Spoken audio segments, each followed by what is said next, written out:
ناظرین، گزشتہ دنوں امریکی صدر ڈونلڈ ٹرمپ نے اپنے معمول کے مطابق بولڈ فیصلے کرنے سے گریز نہیں کیا۔ انہوں نے اپنے ایک بیان میں کہا کہ عراقی سیاستدانوں، بیوروکریٹس اور شہزادوں کی امریکہ اور امریکی بینکوں میں موجود $597 ارب کی رقوم ضبط کر لی۔ انہوں نے اپنے بیان میں بتایا کہ یہ رقوم ان امریکی فوجوں کی جانوں کا نذرانہ ہے جو انہوں نے عراق جنگ میں مالی و جانی نقصان کیا۔ امریکی صدر کا یہ بیان نہ صرف ایک بیان تھا بلکہ مسلم ممالک اور خاص طور پر ہمارے خلیجی ممالک کے شہزادوں، رائل فیملیز کے لیے ایک بڑا میسیج تھا جو امریکہ کو اپنا دوست مانتے ہیں۔ امریکہ کبھی بھی مسلمانوں کا دوست نہیں رہا، جیسے کہ قرآن پاک میں درج ہے، یہود و نصارہ کبھی تمہارے دوست نہیں ہو سکتے۔ خیر، آج کا مسلمان حکمران، مختلف ممالک کے مسلمان حکمران قرآن پاک کی اس حدیث کا ترجمہ، اس کے مفہوم، اس کی اہمیت و افادیت نہ واقف ہو چکے ہیں۔ اگر واقف ہوتے تو وہ کبھی بھی یہود و نصارہ کو اپنا دوست مان کر دنیا میں حکمرانی کرنے کو ترجیح نہ دیتے۔ امریکی صدر کی جانب سے جاری کردہ اس بیان کے مطابق عراق کے بیشتر سیاستدانوں کی رقوم جو کہ امریکہ اور امریکہ بینکوں میں رکھی گئی تھیں وہ ضبط کر لی گئیں۔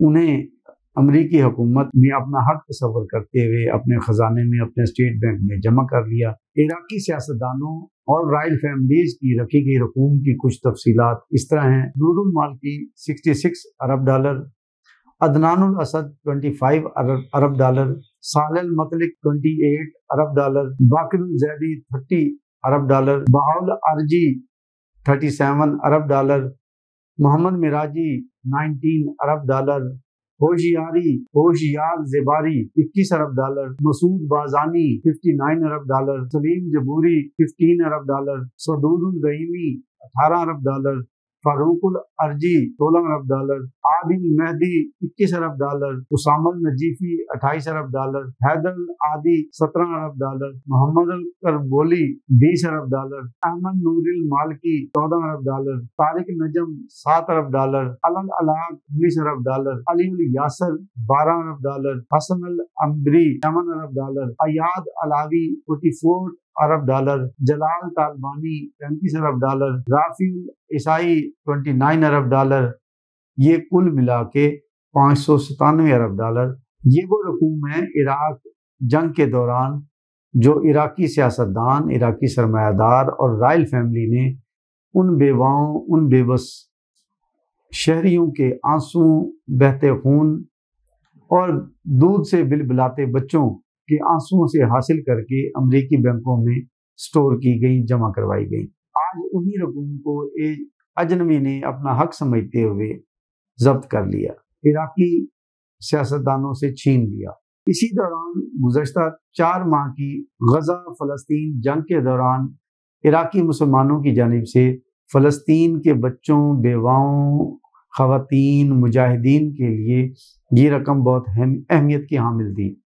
اگر عراقی سیاستدان چاہتے تو یہ رقوم نکلوا کر نہ صرف فلسطین کے بچوں، خواتین کی امداد کر سکتے تھے بلکہ مجاہدین کی امداد کر کے، فلسطین کی مدد کر کے، مجاہدین کی مدد کر کے اسرائیل کو صفحہ ہستی سے مٹانے میں اہم کردار ادا کر سکتے تھے۔ خیر، اللہ پاک جو کرتے ہیں وہ بہتر کرتے ہیں، وہ ذات مسبب الاسباب ہے۔ اگر یہ حکومت فلسطینی بچوں کے کسی کام نہیں آ سکی تو عراقی سیاستدانوں، عراقی سابق حکمرانوں اور سرمایہ داروں کے بھی کام نہیں آئی۔ امریکی حکومت کی جانب سے عراقی سیاستدانوں، رائل فیملیز کی ضبط کی گئی رقوم نہ صرف خلیجی ممالک اور عراق کے لیے ایک سبق آموز فیصلہ تھا بلکہ پاکستانی مسلمان سیاستدانوں، Pakistani bureaucrats, Pakistani retired judicially ججز اسٹیبلشمنٹ کے لوگ اور ہمارے وہ جرنل جو امریکہ سمیت دیگر یورپ کے مختلف ممالک میں ریٹائرمنٹ کے بعد پاکستان سے ٹرانسفر کی گئی رقوم کے بلبوتے پر وہاں پرسکون اور عیاشی کی زندگی بسر کر رہے ہیں۔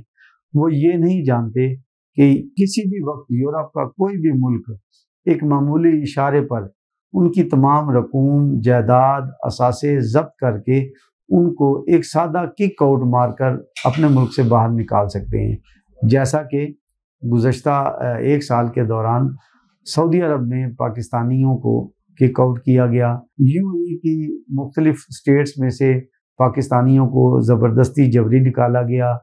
اسی طرح دیگر ممالک کی جانب سے بھی یہ تیزی سے پھیلتا ہوا رجحان پاکستان اور پاکستان کے مسلمانوں، سیاستدانوں، بیوروکریٹس، وہ افراد جو یہاں سے لوٹی گئی دولت، کمائی گئی دولت، قانونی یا غیر قانونی طریقوں سے حاصل کی گئی دولت بیرون ممالک منتقل کرتے ہیں، چاہے وہ سوئس بینک ہوں، چاہے امریکہ اور انگلینڈ کے بینک ہوں یا دیگر ہوں، وہ کسی بھی وقت ضبط ہو سکتی ہے اور وہ سیاستدان دنیا بھر میں نشان عبرت بنائے جا سکتے ہیں۔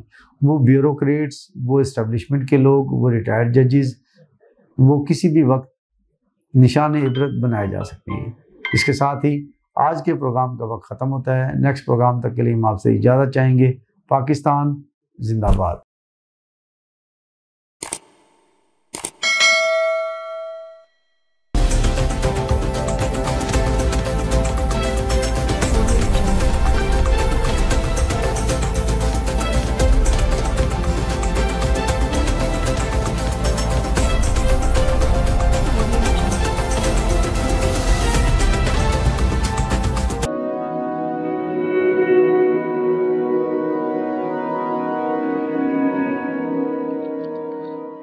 رزق اللہ کے ہاتھ میں ہے، اور کبھی کبھی رزاق رزق کی تقسیم کا اعزاز ان لوگوں کو بھی عطا فرما دیتا ہے کہ جو حالات کی کڑی دھوپ میں شجرے سایہ دار ہوتے ہیں۔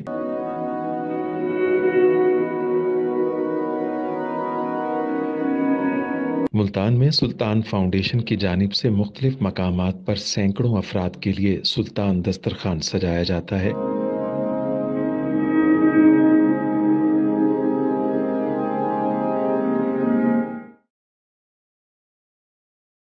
ہر انسان سلطان دسترخوان کا مہمان بنتا ہے۔